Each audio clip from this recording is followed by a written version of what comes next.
হয়েছিল ঠিকই, কিন্তু তার আজকে একটা পা নাই। এটা শুনে আমার পায়ের নিচে মাটি নাই, এটা বলতো আমার গায়ের রোম দাঁড়িয়ে যাচ্ছে। আল্লাহ কখন কারে কি করে বলা যায় না। আমি যতটুকু শুনছি তার পা কেটে ফেলা হয়েছে। हम लोग कैसे बोलेंगे आप लोगों को ये समझ में नहीं आ रहा, लेकिन आप लोगों को बोलना है उसका राइट लेग उसने खो दिया है।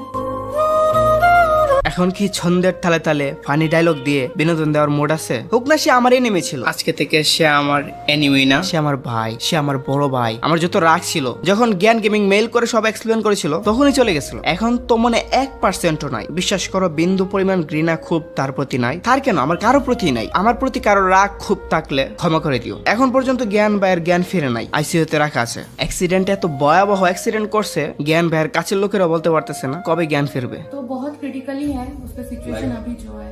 2-3 दिन तक कुछ बता नहीं सकते हम लोग।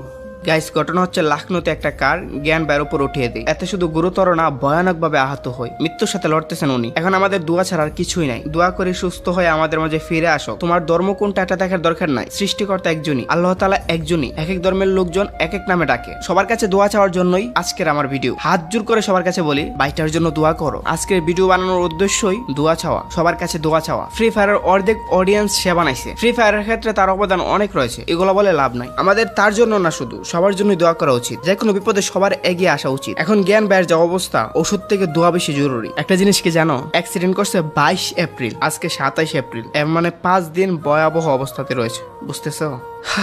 ফাইনালি এটাই বলবো, প্লিজ প্রে